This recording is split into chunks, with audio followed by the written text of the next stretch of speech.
Deputy CM बनने को लेकर उपेंद्र कुशवाहा का बयान सामने आया है। मौका मिलेगा तो बन जाएंगे डिप्टी सीएम। हम अपने ओर से कोई डिमांड नहीं कर रहे, हम कोई सन्यासी नहीं जो मठ में बैठे रहे। सीएम नीतीश कुमार को लेना है निर्णय, मंत्रिमंडल विस्तार का फैसला सीएम लेंगे। ये तमाम बयान बिहार के सियासी गलियारों से सामने आ रहे हैं।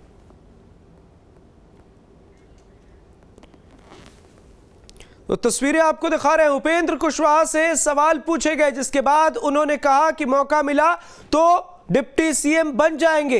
दरअसल मंत्रिमंडल का विस्तार होना है और इन मसलों पर उपेंद्र कुशवाहा से सवाल पूछे गए। उन्होंने कहा हम कोई सन्यासी नहीं है जो मठ में बैठे रहे, अगर मौका मिलेगा तो हम बन जाएंगे। हालांकि उन्होंने यह भी कहा कि उनकी कोई डिमांड नहीं है और यह फैसला मुख्यमंत्री का है। अब जरा इंतजार करना होगा और देखिए मंत्रिमंडल विस्तार के वक्त क्या उपेंद्र कुशवाहा को कोई अहम जिम्मेदारी मिलती है या नहीं। यह एक बड़ी सियासी घटना होगी, क्योंकि जिस तरीके से मुख्यमंत्री नीतीश कुमार ने यह ऐलान कर दिया है कि 2025 का चुनाव अब तेजस्वी यादव के नेतृत्व में लड़ा जाएगा, तो अगर मंत्रिमंडल के विस्तार में उपेंद्र कुशवाहा को डिप्टी सीएम बनाया जाता है तो कहीं ना कहीं जेडीयू की बागडोर उनके हाथों में आती हुई नजर आएगी।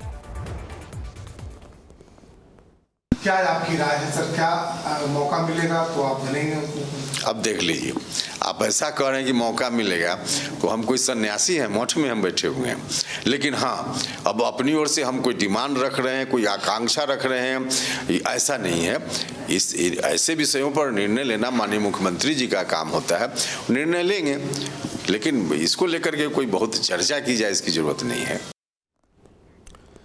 सहयोगी आदित्य झा का रुख करते हमारे साथ लाइव जुड़े हुए। आदित्य, उपेंद्र कुशवाहा के बयान सामने आए हैं। सबसे पहले तो ये आप बताइए कि मंत्रिमंडल विस्तार होता है और अगर उपेंद्र कुशवाहा को अहम जिम्मेदारी दी जाती है तो इसके मायने क्या निकलकर सामने आएंगे?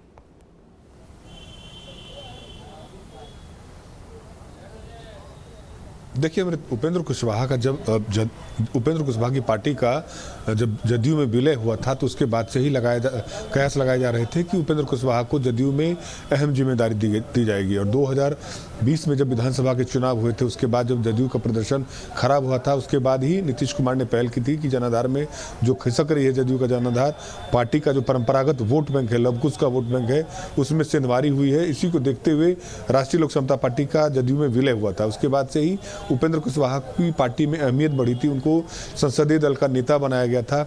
और जब महागठबंधन में जाने का फैसला लिया गया था, उसी समय में कयास लगाए जा रहे थे कि उपेंद्र कुशवाहा को मंत्री पद मिलेगा और यहाँ तक कहा गया था कि उनको शिक्षा मंत्री बनाया जाएगा। लेकिन जैसे ही मंत्रिमंडल का विस्तार हुआ, उनको मंत्री नहीं बनाया गया। याद होगा आपको कि उस समय उपेंद्र कुशवाहा नाराज होकर के दिल्ली भी चले गए थे।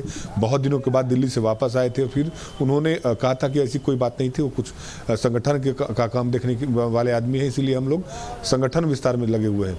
लेकिन एक बार फिर से मकर संक्रांति के बाद एक फिर जो कयासों का बाजार है कि फिर से मंत्रिमंडल में विस्तार होगा और उम्मीद की जा रही है कि मंत्रिमंडल के विस्तार में उपेंद्र कुशवाहा को जगह दी जाएगी। इसी बात को लेकर के उपेंद्र कुशवाहा से जब पूछा गया कि क्या वो डिप्टी सीएम, क्योंकि जिस तरीके से मुख्यमंत्री नीतीश कुमार ने 2025 में तेजस्वी यादव के नेतृत्व में चुनाव लड़ने की बात कही है, उसके बाद से जदयू में दूसरे नंबर पर कौन रहेंगे, उसको लेकर के ये कयास लगाए जा रहे थे कि उपेंद्र कुशवाहा बिहार की कमान संभालेंगे और बिहार में पार्टी को मजबूत करने के लिए, क्योंकि वो जो जातीय समीकरण है और जो जदयू का परंपरागत वोट बैंक है, उसमें उपेंद्र कुशवाहा फिट बैठते हैं। तो इसी को देखते हुए उम्मीद की जा रही थी कि उपेंद्र कुशवाहा को मंत्रिमंडल में जगह दी जाएगी। लेकिन जब उनसे बार बार उपेंद्र कुशवाहा बोलते रहे हैं कि उनको मंत्री बनने का बहुत ज़्यादा कोई शौक नहीं है, आज जब पूछा गया कि डिप्टी सीएम यदि उनको ऑफर मिलता है तो उन्होंने साफ तौर पर कहा कि वो राजनीतिक आदमी है, कोई साधु संत या मठ में बैठने वाले आदमी नहीं है। और हर आदमी की इच्छा होती है कि उसको मंत्रिमंडल में जगह है, लेकिन उनकी दिली इच्छा अभी वो नहीं है कि मंत्रिमंडल में उनको जगह मिले। लेकिन साफ तौर पर उनका वो इकरार भी नहीं करते हैं और इनकार भी नहीं करते हैं। स्थिति ऐसी है उपेंद्र कुशवाहा की कि दिल में इच्छा है कि बिहार के मंत्रिमंडल में उनको जगह मिले, लेकिन वो अपने मुंह से बोलना भी नहीं चाहते हैं। कुछ इसी तरीके का बयान आज भी देखने को मिला कि एक तरफ तो वो ये कह रहे हैं कि साधु संत और मठ में बैठने वाले आदमी नहीं है, लेकिन दूसरी तरफ ये भी कह रहे हैं कि उनकी दिली इच्छा ये नहीं है। तो इसको अभी जब तक मंत्रिमंडल का विस्तार नहीं होता है और उसमें यदि उपेंद्र कुशवाहा को जगह मिलती है, उसके बाद देखा जाएगा कि बिहार की राजनीति में उपेंद्र कुशवाहा को जदयू किस स्तर पर आगे और ले जाने का प्रयास करती है। जी अमृत, जाहिर सी बात है उपेंद्र कुशवाहा के बयान और उपेंद्र कुशवाहा कई मायनों में बेहद खास है। आदित्य, बहुत बहुत शुक्रिया इन तमाम जानकारियों के लिए।